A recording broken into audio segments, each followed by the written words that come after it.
আসসালামু আলাইকুম।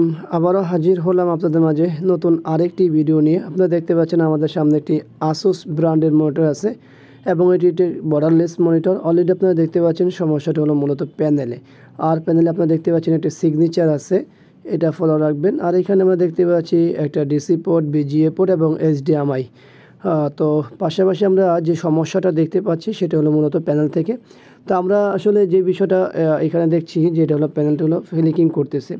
তো এখানে আপনারা দেখতে পাচ্ছেন এটার মডেল নাম্বারটি উল্লেখ করা আছে, এখন ভোল্টেজ কত 19 ভোল্ট সব কিছু উল্লেখ করা আছে।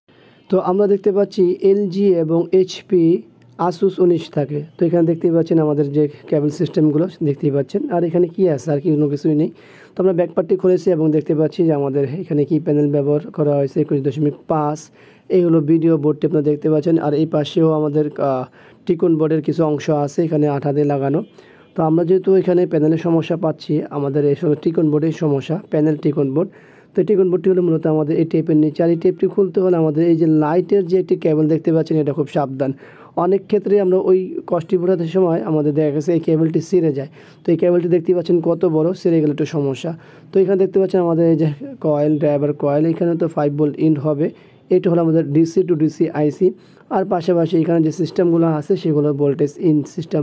তো এখানে দেখতে পাচ্ছেন আমাদের একটা রেজিস্টার একবার কালো হয়ে গেছে। দেখুন এখানে টোটাল কিন্তু আছে হচ্ছে ওই পাশে 3টা, এই পাশে 4টা, 7টার মধ্যে একটা কিন্তু অলরেডি কালো হয়ে গেছে।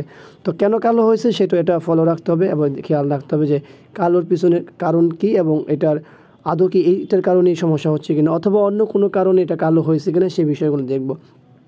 আর যেহেতু ভিডিওগুলো আমরা শুধুমাত্র ব্যবহারকারীর উদ্দেশ্যে তৈরি করা, তো আমরা আমাদের কাজগুলো করি, দেখি, এরপরে বাকিটুকু। আর এই অবস্থায় কিন্তু আমাদের ডিসি টু ডিসি আইসি আগুনের মতো হিট হবে, এটাই স্বাভাবিক।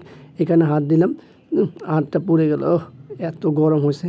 তো ওই রেজিস্টারটা কালো হওয়ার পিছনে কারণটা হলো এটা অতিরিক্ত গরম হচ্ছে। তো যাই হোক, আমাদের মূল কাজ আমরা করেছি, এখন আমরা চেক করব আসলে আমাদের কাজ কি হলো। আর আপনারা তো প্যানেলের সিগনেচার দেখতে পেয়েছেন এর আগেই, তো সেটা ফলো রাখবেন। আমরা পাওয়ারটি দিলাম, আসুস লেখা আসলো। এখন আমরা বিজিএ সিগন্যাল দিয়েছি। বিজিএ সিগন্যাল দেওয়ার পর তো আমাদের সব কিছু ঠিক আছে। এত সময় কিন্তু আমাদের অলরেডি ফিলিং করা শুরু করতো।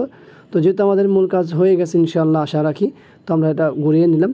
এরপরে দেখুন আমরা কিছু সময় চালাচ্ছি, তার কোনো কি সমস্যা আছে? আমরা আর কোনো সমস্যা দেখতে পাচ্ছি না। কি আপনারা কি দেখতে পাচ্ছেন কোনো সমস্যা? যদি মনে হয় আপনাদের কোনো সমস্যা দেখতে পাচ্ছেন তাহলে অবশ্যই কমেন্টসে জানান যে কী সমস্যা দেখতে পাচ্ছেন, কোথা থেকে দেখতে পাচ্ছেন। সবাইকে ধন্যবাদ ভিডিওটি দেখার জন্য। ভিডিওটি ভালো লাগলে লাইক, কমেন্ট, শেয়ার, অবশ্যই আমাদের এই চ্যানেলটি সাবস্ক্রাইব করুন, পাশে থাকা বেল বাটন চাপ দিয়ে রাখবেন। আবারও দেখাবেন ইনশাআল্লাহ।